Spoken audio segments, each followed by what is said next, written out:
কেউ এসেছিল? হ্যাঁ, আপনার তোমার মা দুপুরের দিকে এসেছিলেন। মা এসেছিল? আমাকে ফোন করে জানালে না কেন? না, মাসিমাই বারণ করলেন, বললেন উনি তিতিরকে নিতে এসেছেন, তোমাকে ফোন করে আর ব্যস্ত করতে হবে না। নিতে এসেছেন মানে? তিতির কি? হ্যাঁ হ্যাঁ, মাসিমা বললেন তিতির কটা দিন ওনার সঙ্গে কাটিয়ে আসুক। আর তিতিরও খুব লাফালাফি করছিল। তিতুর তো দিদু অন্ত প্রাণ, বলতে গেলে দিদুর কাছেই মানুষ। আমাকে একটু জল খাবে? হ্যাঁ হ্যাঁ হ্যাঁ, দেখলাম তো, দুজনকে দুজন চোখে হারায়। আর মাসিমার গলা জড়িয়ে ধরে তিতির দিদু দিদু বলে সে কি আদর। মাই তো তিতিরকে সুস্থ করেছে। তিতিরের তো ছোটবেলায় অ্যালার্জির প্রবলেম ছিল। ইস, সে কি এটুকু বাচ্চাটা আবার অ্যালার্জি? সে লাল লাল চাকচাক দাগ, আর সে কি চুলকোই দিদি। না না না, ওইসব অ্যালার্জি না, সর্দি কাশির টেন্ডেন্সি ছিল। উহ, মাই তো সব টোটকা দিত, আদার রস, বাসক পাতার রস, তালমিছরি। হ্যাঁ হ্যাঁ, আমিও তো কালুকে করে দিয়েছি, ওর বাবাও কতবার খেয়েছে। ও ভালো কথা। কালুকে দেখছি না। হ্যাঁ, কালুকে মাসিমা নিয়ে গেছেন, মানে আমি পাঠিয়ে দিয়েছি। মার ওখানে হঠাৎ?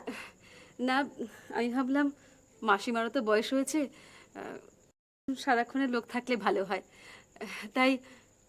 আর তাছাড়া দুটো মানুষ এ বাড়িতে অন্ন ধ্বংস করছি, অত ঠিক নয় দিদি। কি বলে তুমি? অন্ন ধ্বংস? এ আবার কি কথা? অন্ন ধ্বংস নয়, ওর তো সারাদিন এখানে কোনো কাজই নেই। ওখানে দেখো রেবতী, আমি তোমাকে সেদিনই বলেছি এ বাড়ির কিছু রীতিনীতি আছে। কেন দিদি, আমি কি কোনো অন্যায় করেছি? হ্যাঁ করেছো, অন্যায় করেছো। আমি কি তোমাকে কখনো বলেছি তোমরা এ বাড়ির অন্ন ধ্বংস করছো? না না, ছি ছি, তোমরা কেন বলবে? আমি ভাবলাম মাসিমার ওখানে থাকলে মাসিমার একটু সুবিধে হয়। থাক থাক, এসব কথা আমার ভালো লাগছে না, যে আমি চেঞ্জ করে আসি। দিদি, কফি বসাই? না থাক। দিদি, তুমি কি আমার উপর রাগ করেছো দিদি? রাগ করিনি, কিন্তু একটু একটু অভিমান করেছি। আমি যতই তোমাকে নিজের করে নিই না কেন, তুমি ততই আমাদের থেকে পর হয়ে যাচ্ছ। দেখো বোধহয় দাদা এসছে, একটু খুলে দাও না। হ্যাঁ, দিচ্ছি।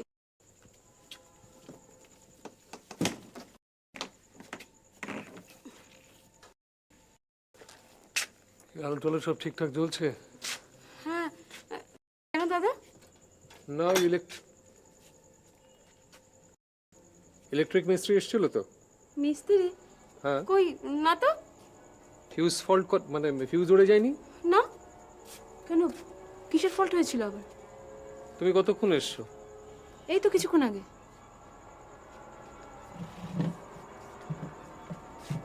আশ্চর্য। আরে, ফ্ল্যাটে ফিউজ উড়ে গিয়েছিল, সারাতে এসেছিল। কি লোডশেডিং হয়েছিল নাকি? না দিদি, সারাদিনই তো কারেন্ট ছিল। আশ্চর্য, লোকটা তেমন আমাকে মিথ্যে কথা বললো। শুনুন, আপনি কিন্তু যাকে তাকে না দেখে খুলে দেবেন না, বুঝলেন?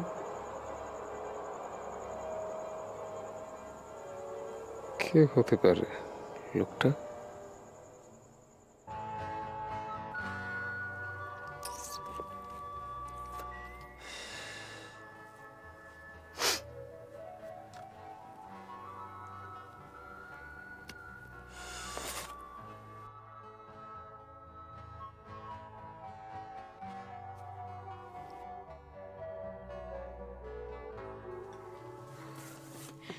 Sorry doctor Sen, very sorry, একটু দেরি হয়ে গেল। না, তেমন কিছু নয়, মাত্র 18 মিনিট 47 সেকেন্ড। ও মা, আপনি এখানে বসে স্টপ ওয়াচের টাইম রেকর্ড করছিলেন নাকি? হ্যাঁ মানে, সরি, মানে সেটা তো স্বাভাবিক, কারণ এই পৃথিবীতে রেকর্ড করার মতো সাবজেক্ট তো কিছু কম নেই। কিন্তু কি করি বলুন, কলকাতার রাস্তাঘাটের তো আর আপনি জানেন না। সেই মানুষে জানে এরকম জিনিস আমি একটু কম জানি। তাই নাকি? হুম। তো কয়েকটা এক্সাম্পল শুনি। যেমন ধরো, আমার প্রিয় মাতা অনেক শখ করে আমার রেখেছিলেন শুভ্রাংশু, কিন্তু এমনই পোড়া কপাল যে নামটা আমি আজকে ভুলতে বসেছি। কারণ যাদের ডাকার কথা তারা তো কেউ ডাকে না। সবাই ডাকে ডক্টর সেন বলে। বাংলা ইতিহাসের বল্লাল সেন, লক্ষণ সেন, তারপরে ডক্টর সেন। আচ্ছা, ডাকবো। আসলে শিউলি, তোমার প্রবলেম একটাই, সেটা হচ্ছে এই ডাকবো ডাকবো এই ব্যাপারটাকে ছেড়ে দিয়ে না ডেকে ফেলো, তাহলে তো প্রবলেম চুকে যায়।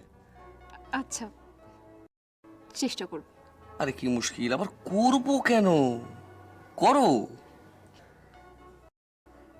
এক্ষুনি? Now on never, come on come on come on. ওকে।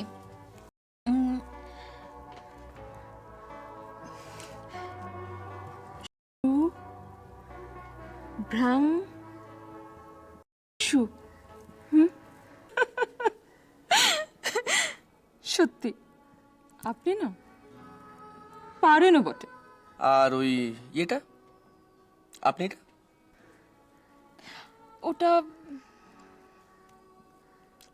ওটাও কেটে যাবে। কেটে যাবে মানে ইন ফিউচার ব্যাপারটা সব ঠিক হয়ে যাবে, নর্মালাইজ হয়ে যাবে। আর আপাতত স্যারের ভাষায় পাবলিকলি চলবে। এমন পাওনাদারদের মতো তারা লাগাচ্ছ না। আচ্ছা বলো তো, বলো বলো কি বলতে হবে বলো, আমি সব বলে দিচ্ছি। তাহলে এতক্ষণ ধরে যেগুলো বললে সেগুলো রিপিট করো। হ্যাঁ? আচ্ছা কি খাবে বলো। ওইটা আচ্ছা, এখানকার কফি কিন্তু খুব স্পেশাল, চলবে? তাহলে দুটো কফি আর পরেরটা পরে, ওকে? হ্যাঁ, ভালো কথা, সেদিন সুজাতা বৌদি আমাদের কথা জিজ্ঞাসা করছিল। আমাদের কথা? না, ভেঙে কিছু বলতে হয়নি, উনি সবই জানেন। শুধু জিজ্ঞাসা করলেন যে আমরা কবে সেটেল করছি। তুমি কি বললে? কিছু না। কেন? কেন মানে, একটু আগে পর্যন্ত যেরকম ভাবে ডক্টর সেন, আপনি এইসব পর্ব চলছিল, তা একবারই সাহসটা করে বলি কি করে বলো? তা যাকে বাড়ির লোকেদের সব কথা জানিয়েছো? না, ভাবছি স্পন্দনের ঝামেলাগুলো মিটে যাক, তারপর মাকে বলবো। এদিকে ঝামেলা মিটতে একটু সময় লাগবে। স্যার যেভাবে ডক্টর বর্ধনের এগেনস্টে আটঘাট বেঁধে নেমেছেন, জানো, ডক্টর বর্ধনকে দেখলে বোঝাই যায় না যে একজন মানুষ এরকম করতে পারেন। স্বাভাবিক। আসলে ওরকম ভদ্রলোকের মুখোশ পরে যদি কেউ থাকে তাহলে তো তাকে চেনা মুশকিলই। আমি কিন্তু তোমাকে চিনতে একটুও ভুল করিনি। তার মানে তোমার কি ধারণা আমিও মুখোশ পরে থাকি? এমা এমা, আমি তাই বলছি নাকি? না মানে শুনে তাই মনে হলো। যাকে শোনো, একটু চোখ কান খোলা রেখে চলো, কারণ স্যারের ক্লোজ হওয়ার দরুন আমরাও কিন্তু হিট লিস্টে আছি। কাদের? ওই যারা সোনালীকে খুন করেছে। আচ্ছা জানো, আজকে কিন্তু শশাঙ্কদার ডেপুটির খুব জোর তর্কাতর্কি হয়েছে। আমিও শুনেছি, সবাই হসপিটালে বলাবলি করছিল ডেপুটি নাকি শশাঙ্ককে শাসিয়েছে। ওনার ধারণা ব্রজ মানে কি এই কাজটা করেছে। আচ্ছা, তুমিও কি তাই মনে করছো? 100% না হলেও 75% তো মনে হচ্ছে ওরাই খুনি। ও জানো, স্যার কিন্তু আমাকে বলছেন তপতির ব্লাড টেস্ট হবে। Thank you. ব্লাড টেস্ট কেন? সেটা ঠিক বলেননি, কিন্তু একটা কথা বললেন যে ব্যাপারটা খুব সিক্রেট রাখতে হবে আর খুব আর্জেন্ট। স্ট্রেঞ্জ। না, স্যারের এই অবস্থাতে স্যারকে আমাদের বাড়িতে গিয়ে আবার এইসব কথা বলতে বলা উচিত হবে কি? না, তুমি কিছু বলতে চাও না, যা বলার আমি বলবো।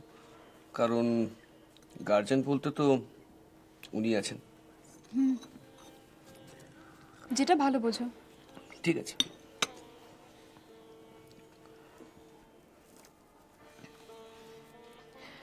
আচ্ছা, তুমি একটা জিনিস করেছো, আমরা সেই তখন থেকে শুধু স্পন্দনের কথা বলছি, আমাদের নিজেদের কথাই নেই।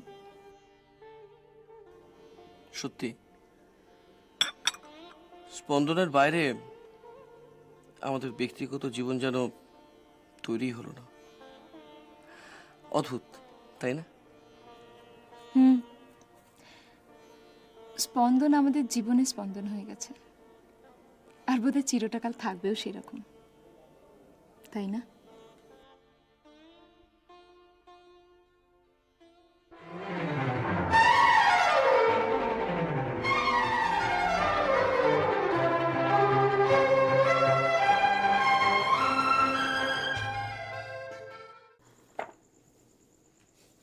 এটা বোধহয় মাঝপথে থেমে যাচ্ছে, জানো? মানে সেদিন দেবাংশু কাকুকে কথায় কথায় মিস্টার সুরের জাল ওষুধের ব্যাপারে জেল কাটার ব্যাপারটা বলে ফেলেছি। আমার মনে হয় সেটা নিয়ে কোনো প্রবলেম হলো। আমার কথাটা ভেরিফাই করতে যাওয়াই তো তোমার অন্যায় হয়েছে। না না, ভেরিফাই না, বলতে পারো কিউরিসিটি। আমি আসলে বুঝতে পারছি খুব অন্যায় করে ফেলেছি। মিস্টার সুর কিরকম কুল বিহেভ করছে, মনে হচ্ছে উনি প্রজেক্টটা বন্ধ করে দেবেন। মন্দের ভালো। আমিও ছাড়বো না, আমি ওনার ওপর ক্রোধ আঁচ রাখবো। আচ্ছা, ওই লোকটা কে বলো তো? ফ্ল্যাটে এসেছিল, কি ফিউজের নাম করে বেমালুম ঘরে ঢুকে পড়লো, কি ব্যাপার বলো তো? হতে পারে বর্ধনের ভাড়া করা কোনো স্পাই। না না, এত দূর উনি ভাববেন না। আমার কিন্তু টেনশন হচ্ছে। টেনশনের কি আছে?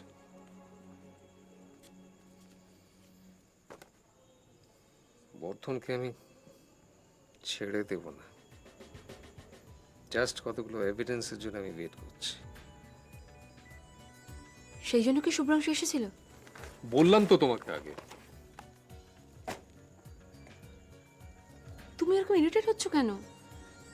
আসলে এর আগে তো বাড়িতে কখনো স্পাইং হয়নি, আমি সেই জন্যই জিজ্ঞেস করছি। ওরা যা পারে করুক, দেখি ওরা কত দূর যেতে পারে।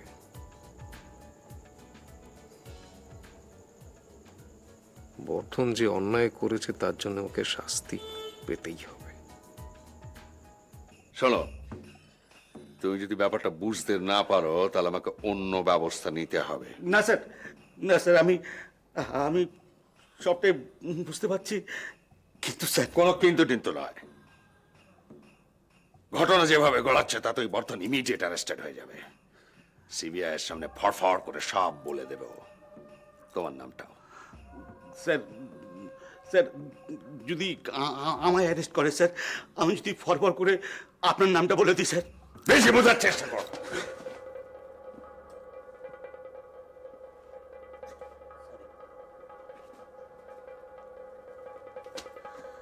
সরি সরি, তুমি ঠিক বলেছ, তুমি ঠিক বলেছ। তুমি সরে গেলে আমি সেফ থাকবো। হ্যাঁ, আর এই সোনালী খুনের কেসটাতে ডক্টর বর্ধন জড়িয়ে যাবে, আমি জড়িয়ে দেবো।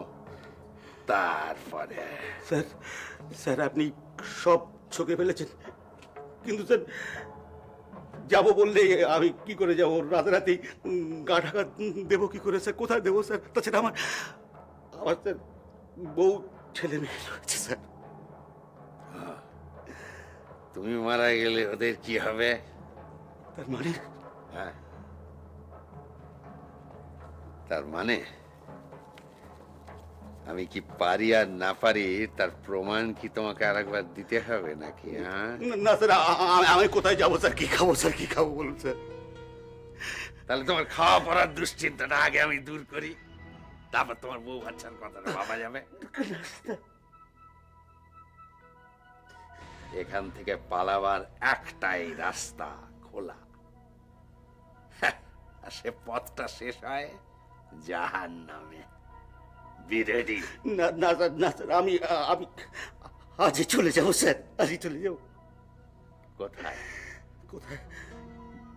বাংলাদেশ চলে যাব স্যার। ওখানে আমার আমার সব রিলেটিভ রয়েছে স্যার। বউ বাচ্চা কাচ্চা নিয়ে আমি ওখানে চলে যাব। গুড।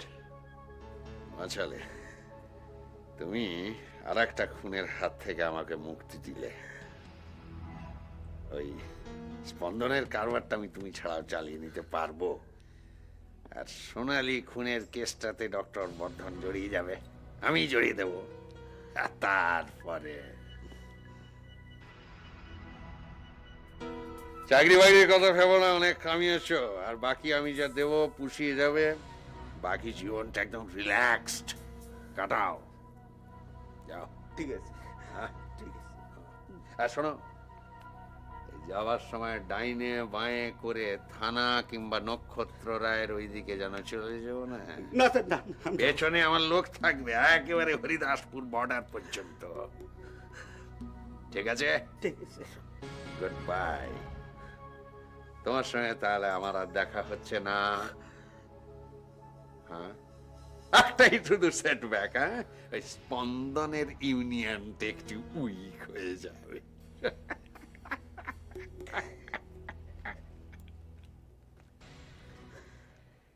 প্রেস মিট আবার? আবার বললে হবে স্যার, আমরা তো চাই বারবার বারবার। হ্যাঁ, তা তো চাইবেনই, বারবার বারবার। হ্যাঁ, হেলথ ডিপার্টমেন্টের থেকে কোনো ক্লু পেলে তো আপনাদের একেবারে পোয়া বারো। পোয়া 12 বললে কি আর পাওয়া যায়? কি বলেন? ঠিক বলেছে জিৎ, আগের বার দেখলে না? না না, আগের বার যা হচ্ছে ঠিক হয়েছে। আপনারা যেরকম লোক ওরকমই হওয়া উচিত। হ্যাঁ, পয়সা না কৌড়ি বিচ বাজার মে দৌড়া দৌড়ি। ডাকলো ডক্টররা, এমনি একবারে হুড়মুড় করে সবাই ছুটে চলে এলেন যেন হরিণ লুটের বাতাসা। আপনি কিন্তু আমাদের ট্যাকফুলি ইনসাল্ট করছেন। আমরা যদি এই কথাগুলোকে টেপ করে কালকে রিপোর্ট করে দিই, আপনার কি হয় বুঝতে পারছেন? এই মিত্রদা, স্যার দেখছেন না কেমন টেন্সড হয়ে যাচ্ছে? টেন্সড হওয়াটা অন্যায় কিছু বলুন তো? টেন্সড হওয়াটাই স্বাভাবিক না? আপনারা যেরকম লোক, যাকে মানে আমি যেটা বলছিলাম যে ডক্টর রয় সাবজেক্টটা কিছু বলেছেন। ইয়া, ইটস হট সিক্রেট। সিক্রেট? আবার হট? Yeah. কেলেঙ্কারি না, মানে আমি যেটা বোঝাতে চাইছি আপনাদের যে মানে ডক্টর রয় তো একটু আবেগপ্রবণ মানুষ, তো একটু যে একটু মানে প্রতিবাদী টাইপের ক্যারেক্টার আর কি। তো ওনার পক্ষে তিলকে তাল করে দেওয়াটাই ইয়ে না, মানে যাক বাবা, আর বেশি কিছু বলবো না, ফেসে টেসে গিয়ে ইয়ে। যাই হোক, মোদ্দাত আমি যেটা মনে করে দিতে চাইছি, আপনাদের ওই গণেশ মান্নার কেসটা মনে আছে তো? গুড আফটারনুন এভরিবডি, আসতে পারি? Good afternoon. আমরা তো এই আপনার মিটিং কল করে নিয়ে আলোচনা করছিলাম। স্যার বলছিলেন না না না, আমি কি বলবো, আমি তো নগণ্য, আমার বলাটা কোনো ফ্যাক্টরের মধ্যেই আসে না। ডক্টর রয় প্রেস মিটটা দেখেছেন, that is more important. Doctor Roy, এই যে আপনি ঘটা করে একটা প্রেস মিট ডেকে ফেললেন, এত লোকজন চলে এলো, আমাকে ইনফর্ম করার কোনো প্রয়োজন ছিল না? হ্যাঁ, অবশ্যই ছিল। আমি বুঝতে পারছি যে আপনি অসন্তুষ্ট হয়েছেন, কিন্তু আমার কিছু করার ছিল না। ব্যাপারটা এতটাই আর্জেন্ট ছিল যে আমি রিস্ক নিইনি। Is it? এক্স্যাক্টলি। এতটাই আর্জেন্ট ছিল যে আপনি আমার, আচ্ছা এটা জানতে পারি কি যে আজকের এই প্রেস মিটের সাবজেক্টটা কি? সবই তো হাতের মুঠোয়, আর তো মাত্র কয়েক ঘন্টা, তারপরেই। স্যার, স্যার পুলিশের লোক এসেছেন স্যার।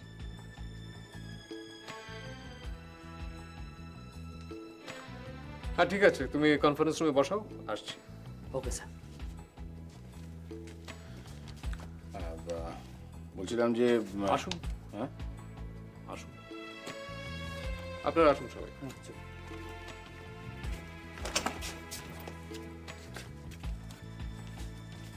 ডক্টর রয় অনেক ভনিতা করেও আসল কথাটা কিছুতেই জানালেন না। আমার কি প্রেস মিটে যাওয়াটা উচিত হবে? যাব না যাব না? যাব, যেতে তো আমাকে হবেই, না গেলে জানবো কি করে? জানতে আমাকে হবেই।